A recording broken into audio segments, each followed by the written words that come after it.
Petrol इस 10 रुपये सस्ता तो हो गया, लेकिन ये 1 माह 2 माह 3 माह के बाद हम एक ऐसा सरप्राइज देंगे जो 10 की जगह 30 रुपये और महंगा हो जाएगा। उम्मीद तो बस इसी चीज़ की है कि शायद मज़ीद पेट्रोल पे अगर कुछ कमी अगर आ सकेगी तो महंगाई में भी कुछ कमी होगी, क्योंकि पिछले 3-4 साल में जिस तरह से महंगाई बढ़ी है तो उसकी वजह यही थी कि पेट्रोल की कीमतें जिस तरह पहले हुआ करती थी उसमें काफ़ी वाज़े इजाफा देखने में आया था, लेकिन ये आहिस्ता आहिस्ता ही कम हो रहा है। पेट्रोल में 10 रुपये की कमी आई है, अच्छी बात है, लेकिन मज़ीद कम से कम 200 रुपये होना चाहिए पेट्रोल तो कम हो गया, लेकिन अब गवर्नमेंट का काम है कि मज़ीद चीज़ें सस्ती करवाए जिससे आम आदमी को फ़ायदा हो, क्योंकि 2-3 रुपये पेट्रोल बढ़ता है तो सब चीज़ें बढ़ जाती हैं। पेट्रोल तो दरअसल महंगा इन्होंने करते हैं, जानबूझकर करते हैं।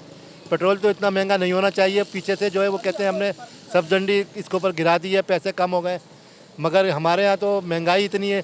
इससे पहले जब हुकूमत थी उस वक्त 50 रुपये लीटर के ऊपर जो है ना मुशर्रफ साहब छोड़ कर गए थे, और अब देखें आप पेट्रोल अगर 300 रुपये कर दिया, अगर इस पर 10 रुपये कम कर दिए तो कौन सा, तो ऐसा है जैसे ज़ीरा डालना उसके मुंह के अंदर। पेट्रोल सस्ता होना एक अच्छी अलामत है, लेकिन हमारे यहाँ अलमिया ये है कि पेट्रोलियम मसनूआत तो सस्ती हो जाती हैं, लेकिन उसका असर जो है ना आम लोगों को, आम जो रोज़मर्रा अशिया है उस पर नहीं पड़ता है। लेकिन जैसे ही अगर पेट्रोलियम मसनूआत में 1 से 2% भी इजाफा होता है तो फौरी तौर पे तमाम चीज़ें महंगी हो जाती हैं, ट्रांसपोर्टेशन महंगी हो जाती है, किराए बढ़ जाते हैं, दूसरे रोज़मर्रा अशिया की जो चीज़ें हैं वो भी महंगी। 1 माह 2 माह के अंदर ये 10 रुपया सस्ता हुआ है, उसके बाद ये 20 रुपये चढ़ जाएगा।